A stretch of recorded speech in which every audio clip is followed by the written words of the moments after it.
Auto కార్మికులకు కూటమి ప్రభుత్వం అన్ని విధాలుగా అండగా ఉంటుందని, ఆటోల కోసం ప్రభుత్వం నూతనంగా ఒక యాప్ను ఏర్పాటు చేసే ఆలోచనలో ఉందని టీడీపీ రాష్ట్ర అధికార ప్రతినిధి పిఠాపురం మాజీ ఎమ్మెల్యే వర్మ పేర్కొన్నారు. పిఠాపురం పట్టణానికి చెందిన పలు ఆటో యూనియన్ల సభ్యులు మాజీ ఎమ్మెల్యే వర్మను, ఆయన తనయుడు గిరీష్ వర్మను మర్యాదపూర్వకంగా కలిసి తమ సమస్యలను చెప్పుకున్నారు.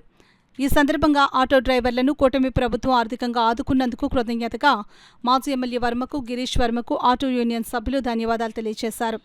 ఈ సందర్భంగా మాజీ ఎమ్మెల్యే వర్మ మీడియాతో మాట్లాడారు. ఈ కార్యక్రమంలో టీడీపీ పిఠాపురం పట్టణాధ్యక్షుడు బజ్జా సతీష్ తదితరులు పాల్గొన్నారు.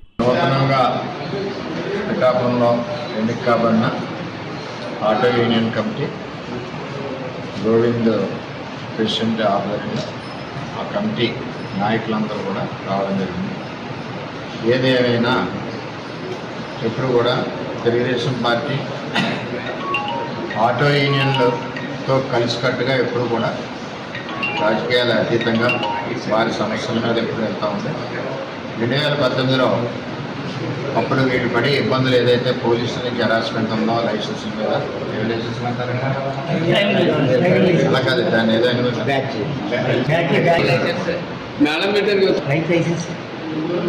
2018లో తెలుగుదేశం ప్రభుత్వం టైంలో డ్రైవింగ్ లైసెన్స్ మేళా పెట్టి ఆటోలందరికీ 2000 లైసెన్స్ ఒక్క పైసా ఖర్చు లేకుండా పిఠాపురంలో లైసెన్స్ ఇచ్చే విధంగా మరి ఆ రోజు గౌరవ ముఖ్యమంత్రి గారు చేయడం జరిగింది. అలాగే వారికి ఎప్పుడు ఏ కష్టం వచ్చినా సరే మేము ముందుంటాం.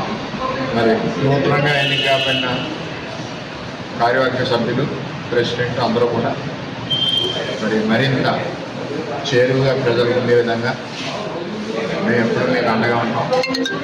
గౌరవ ముఖ్యమంత్రి ఈరోజు 15,000 రూపాయలు వాళ్ళకి మరి ఆర్థిక సహాయం చేయడం జరిగింది. వాళ్ళకి నష్టం అవుతుంది, ఉచిత బస్సు కట్టడం వల్ల గుర్తించి